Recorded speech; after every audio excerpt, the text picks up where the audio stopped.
Hi guys! Kamusta po kayo lahat? So today ay gagawa po tayo ulit ng general love reading. At sa mga bago lang po sa channel ko, don't forget to hit like and subscribe para po updated kayo sa videos na i-upload ko. At paalala lang po, hindi po lahat ay makaka-resonate. So take what resonate at leave what doesn't. At sa mga gusto magpa-private reading, message na lang ako sa Facebook or Instagram, nasa description box below, okay? So tingnan natin kaninong energy kayo makukuha natin ngayon. General love reading.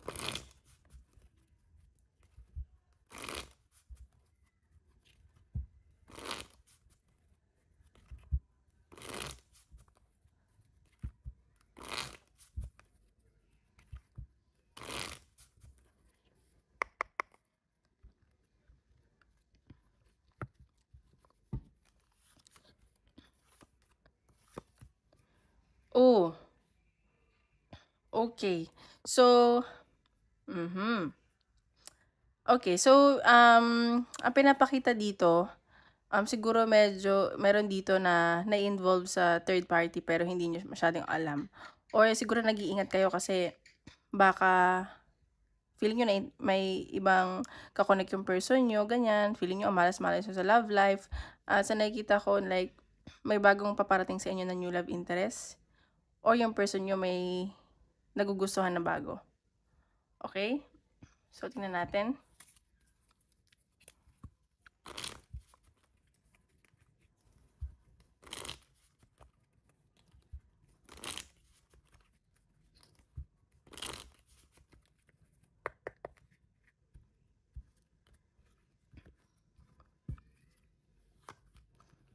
Okay, perseverance. Pero sa nakikita ko mag-focus ka sa sarili mo. Siguro mag-workout ka, ganyan, naisip mong magbalik alindog, ganyan. At may gusto kang baguhin sa sarili mo. At sobrang thankful ka kasi blessed ka ngayon. At gusto mo fun-fun lang, ganun. So, tingnan natin. Energy ng person mo.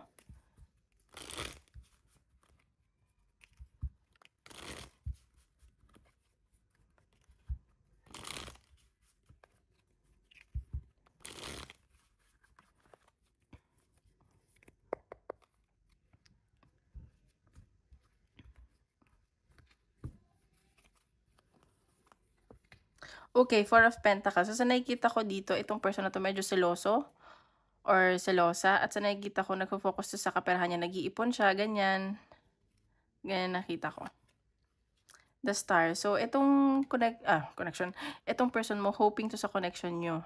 And sa nakikita ko, like, very positive siya na magiging maayos tong connection nyo.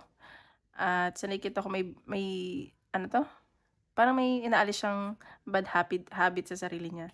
Hoping siya na maging okay kayo, ganyan. Queen of Swords. Pero sa nakikita ko, nagiging matalino to. Baka yung person mo na feel nga niya na may kakonek ka pang iba and parang may tampo or galit akong nasa-sense, ganun. Nagpapakatalino to. Five of Pentacles. So, siguro hindi okay yung finances niya, mas focus na yung finances niya kasi parang may malaking nawala sa kanya. Ganon. Ganon yung nasa-sense ko. Judgment. So, may transformation dito sa person mo and dito sa connection nyo. May gusto siyang mangyari na transformation like new beginning, ganon. And feeling niya like may inner calling sa kanya na dapat niyang gawin. Marami tong ideas, marami siyang iniisip para mag-work tong connection na to. The World. So, ayun, may mga achievement kasi siguro may nagtapos. Siguro kakagaling pa lang nito sa breakup. Sa nasa sense ko. And bago mo lang tong kakonek.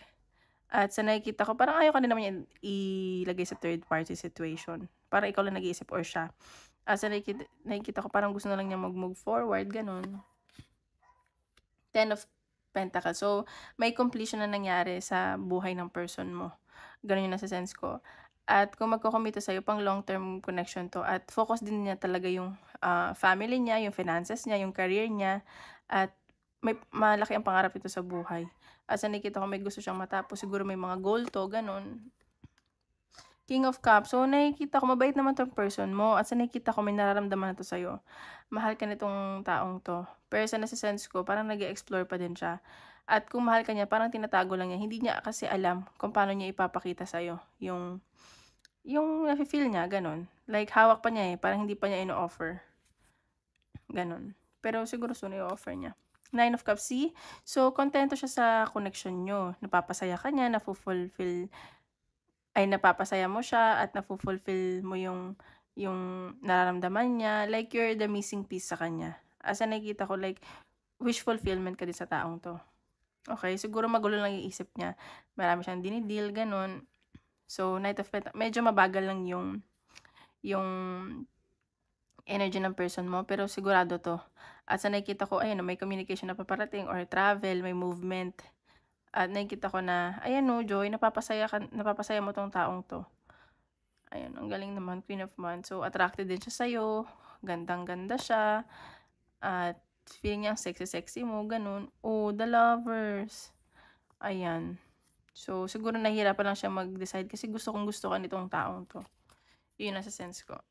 Okay, tingnan natin sa energy mo towards your person.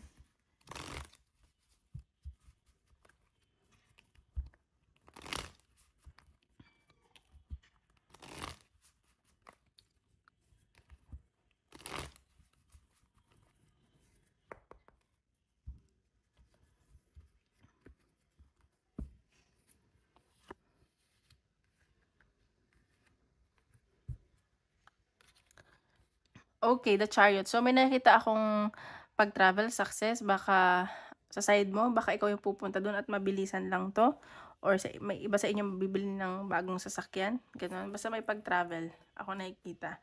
At nakikita ko, like, natamaan ka sa taong 'to or siya ay natamaan sa'yo.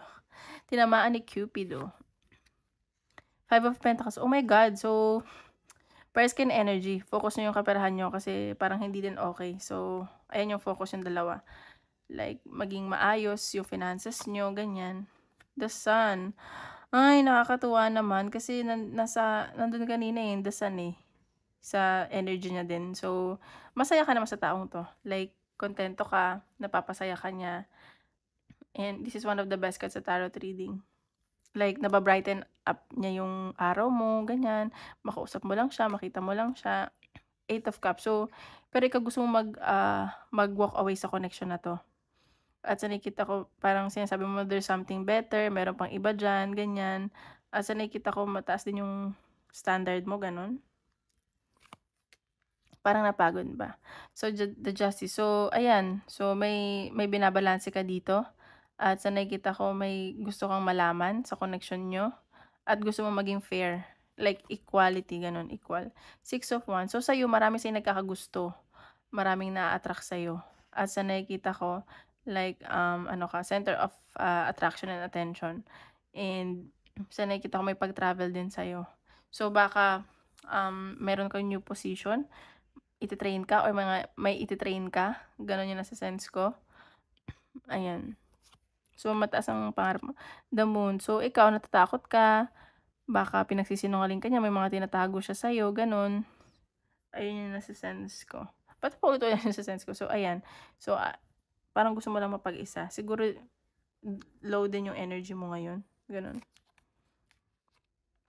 Two of Wands. So, ayan. So, may pag-travel ka talaga. Siguro, like, may pinagpipilian ka dito. Hindi ka din makadecide saan ka pupunta. Ayan, no. Pero mataas ang pangarap mo eh. Four of Pentacles. So, pares kayo na energy. Pares kayong seloso, selosa, at possessive. So, ayan yung nai-sense ko. Like, magpo-focus kayo sa kaperahan ninyo. Ayan, Eight of Swords. So, hindi ka makaalis. Nagdadalawang isip ka din. Stuck ka sa connection. At, ina-attract ka nitong taong to pero nagmamatigas ka. Five of Cups. So, may disappointment ka. King of Cups. Pares kayo na energy. So, tingnan pa natin. Sabihin ng universe.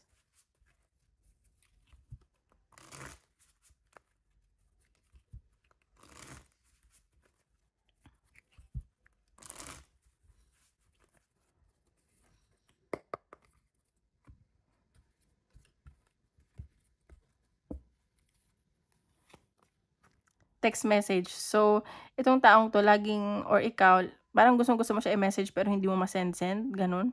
Or siya 'to, ganyan. Parang laging nagdadalawang isip. Oh my God. So, baka 'pag nagkita kayo, magkaroon kayo ng good time. So, ingat ka lang at gumamit ng protection. Ayan. So, meron dito hindi nagpapakatotoo sa nararamdaman niya. Okay? Siguro hindi siya nagpapakatotoo na gusto ka niya at gusto niyang may mangyari sa'yo. Ayun, see? Snake, that's not what it looks like. So, hindi naman 'to negative. Siguro tinatago lang niya yung nararamdaman niya sa'yo or ikaw 'to. Ayun, may magnetic attraction. See? May reconciliation na paparating sa inyo. So, tingnan pa natin.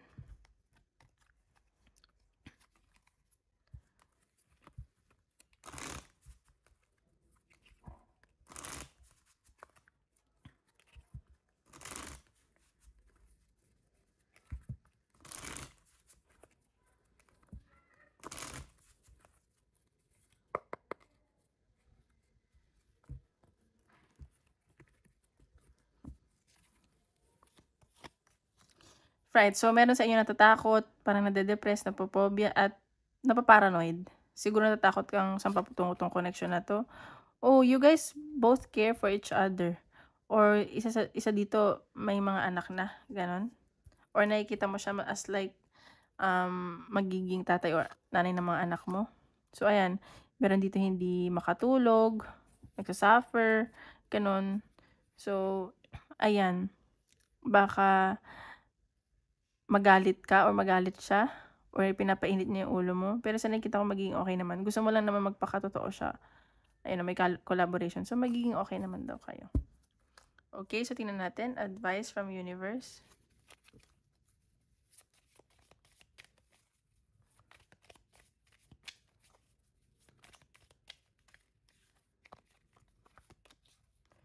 Practice Feng Shui, create a sacred space. So, ayan. So, kung naniniwala ka sa Feng Shui, mag-Feng Shui ka daw or mag-cleanse ka at lagi mong ingatan yung magtira ka rin para sa sarili mo.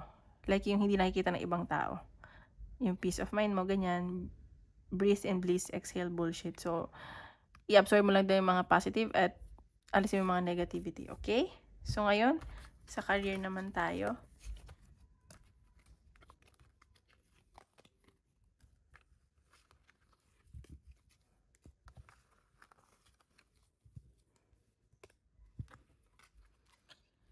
General career reading. Okay guys, don't forget to hit like and subscribe para updated kayo sa mga videos na i-upload ko. Okay?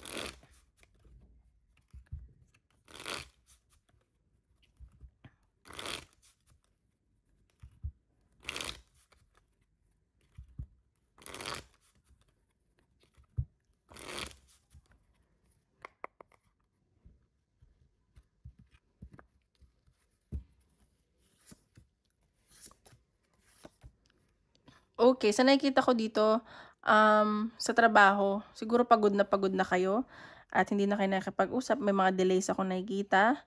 At sa nakikita ko, like, may iniisip kayo dito na bata or may nagkakagusto sa inyo dyan or may temptation pero iniiwasan nyo.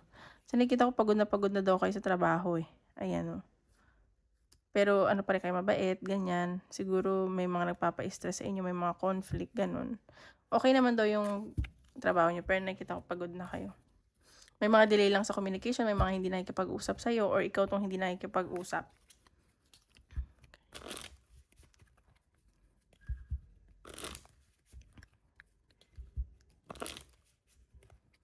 Parang hindi na din nagiging okay yung trabaho, ganun. Okay, adventure. So, may parating na travel sa inyo, baka magti-team building kayo, o may lakad ka, at gusto mo muna mapag-isa, mag-meditate. At ayan, so kung may conflict dyan sa trabaho, kailangan mo daw magpatawad. Okay, so tingnan pa natin.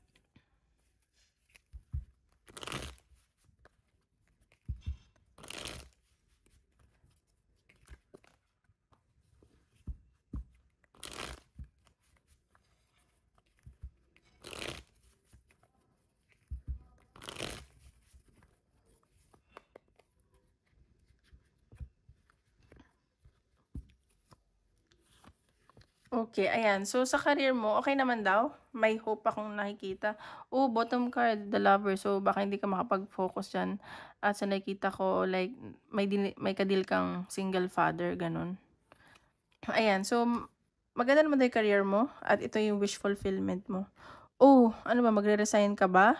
Kasi may nakita akong completion dito. Kung magre-resign ka man or like siguro gusto mo maghanap ng bagong trabaho kasi napapagod ka na nga diyan, parang walang increase, gano'n. Ayun 'no, pero nagdadalawang isip ka pa or nagdadalawang isip ka na diyan sa career mo, parang hindi ka na din masaya, okey?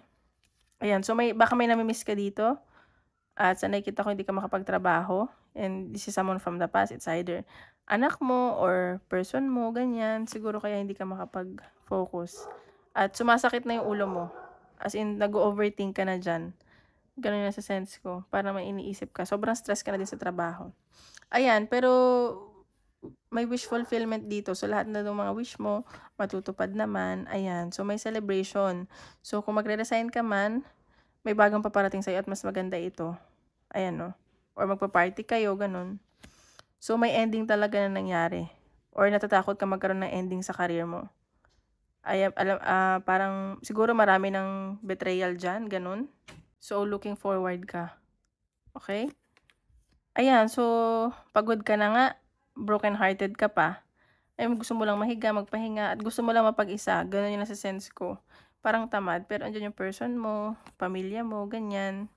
Ayan, so tingnan pa natin.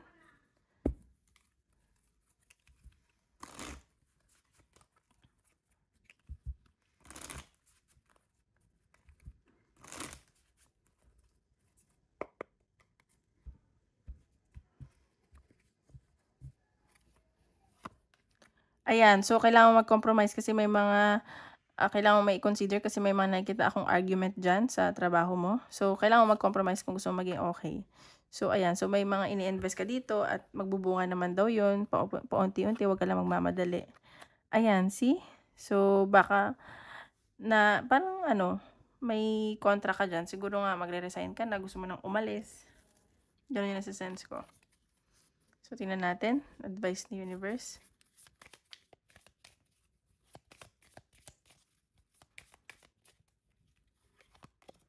Okay, energetic upgrades, a new way of being, integration. So, sinasabi dito may awakening. Siguro meron dito lutang, gano'n. So, sobrang hindi ka makatulog sa gabi, pero sinasabi dito may spiritual awakening na nangyayari sa'yo and it's for your own good. See, it's all coming together, intuitive hit, soul tribe. So, parang divine timing yun na nangyayari sa'yo. May purging na nangyayari, gano'n. Okay? So, tingnan natin. Isip ka question, tingnan natin ang sasagot ni universe.